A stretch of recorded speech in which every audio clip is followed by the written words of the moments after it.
Quand on s'imagine un plateau de tournage, on pense souvent aux réalisateurs, aux acteurs, mais qui est derrière la caméra? Souvent, on a cette image d'un milieu très masculin, surtout pour les métiers techniques. Eh bien, aujourd'hui, on va s'intéresser de près au collectif Femmes Plus à la caméra, qui est en train de bousculer tout ça et de se battre contre les discriminations. Tout est parti de cette question, qui a l'air toute simple, mais qui est en fait au cœur du problème. Est-ce que c'est une sorte de fatalité? Est-ce que les métiers de l'image sont forcément des métiers d'hommes? C'est justement parce qu'un groupe de professionnels a dit non à cette idée qu'elles ont décidé de s'unir et de passer à l'action.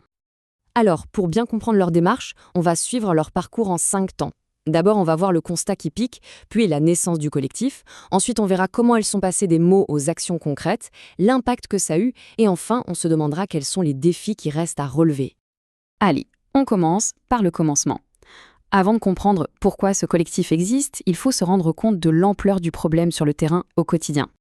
Ce qu'on voit ici, c'est en gros le résumé du quotidien de beaucoup de professionnels. Imaginez un peu, pas ou peu de modèles pour s'identifier, des salaires qui ne suivent pas, une carrière qui stagne à cause de ce fameux plafond de verre, et par-dessus tout ça, ce sentiment d'être seul face à des remarques déplacées ou des situations dévalorisantes. C'est vraiment l'accumulation de tout ça qui a mis feu aux poudres. Bon, face à une situation pareille, on fait quoi? C'est justement là qu'intervient le collectif.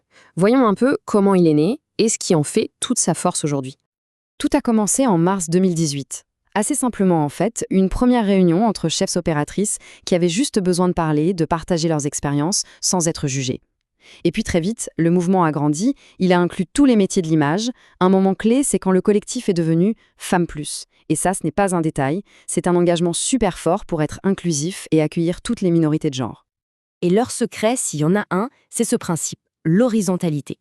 Oubliez la structure classique avec un président, un trésorier. Non, ici, il n'y a pas de hiérarchie. Chaque voix a exactement le même poids. C'est un choix hyper important pour que tout le monde se sente légitime de prendre la parole, de partager et de participer aux décisions. C'est la base de leur fonctionnement. Ok, mais alors concrètement, comment on passe des discussions à l'action? Parce que libérer la parole, c'est une première étape essentielle, mais c'est bien l'action qui fait vraiment bouger les lignes. Eh bien, le collectif s'est organisé en plusieurs groupes de travail super variés. D'un côté, il y a des sujets très personnels mais cruciaux, comme le lien entre la maternité et une carrière dans ce milieu. De l'autre, des combats de fond, comme la lutte contre les violences sexistes et sexuelles, les fameuses VSS. Et puis, on trouve aussi des réflexions plus théoriques, avec un podcast sur le regard féminin, et des choses très pratiques, comme des tests de matériel ou des fiches sur le droit du travail. Cette citation, elle est vraiment parlante. Pour leur table ronde sur la maternité, plutôt que de s'exposer directement, elles ont fait lire leurs témoignages, anonymes, par des comédiennes. C'était un moyen hyper puissant de partager des choses parfois très dures, tout en se protégeant. Ça montre bien la solidarité et l'intelligence collective qu'elles ont réussi à créer. Là, on a un exemple super concret qui parle à tout le monde. La plupart des équipements lourds, comme les harnais de caméra, sont conçus par et pour des hommes, avec une morphologie masculine. Pour les femmes et les personnes plus menues, ça veut dire quoi? Inconfort, douleur, et ça peut même devenir un vrai obstacle pour accéder à certains postes. En demandant du matériel adapté, le collectif ne fait pas que du lobbying pour plus de confort, il se bat pour la sécurité et pour l'égalité d'accès au travail. C'est aussi simple que ça. Et leur voix porte de plus en plus loin, bien au-delà des plateaux. La preuve, le collectif a été auditionné par une commission d'enquête parlementaire. C'est une reconnaissance énorme de leur expertise. Ça veut dire que leur parole, leur expérience du terrain, est maintenant entendue au plus haut niveau de l'État. D'accord, c'est super tout ça. Mais au bout du compte, quel est l'impact réel de toutes ces initiatives? Est-ce que ça change vraiment la vie des membres et est-ce que ça fait bouger l'industrie du cinéma en général? Cette phrase, prononcée par une membre du collectif, elle résume tout.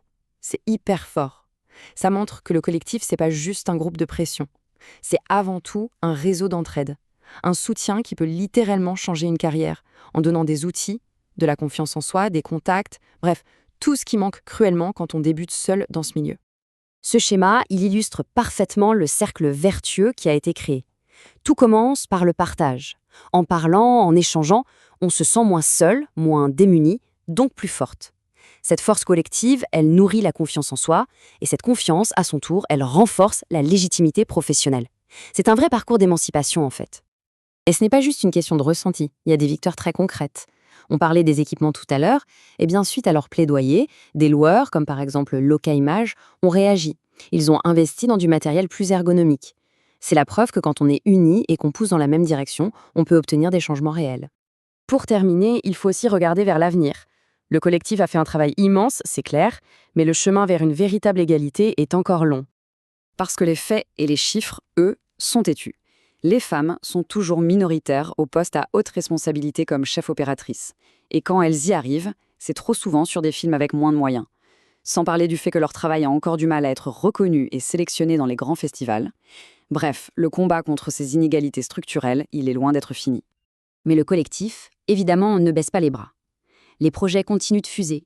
Elles veulent relancer leur ciné-club pour montrer le travail de réalisatrice, créer un guide pour que tout le monde comprenne ses droits, et puis, très important, organiser des rencontres pour connecter la nouvelle génération avec des productrices. La machine est lancée. Et on va se quitter là-dessus, avec cette question qui vient du collectif lui-même et qui est absolument centrale. Aujourd'hui, on ne peut pas le nier, il y a une vraie prise de conscience sur ces sujets. On en parle partout. Mais est-ce que ça suffit?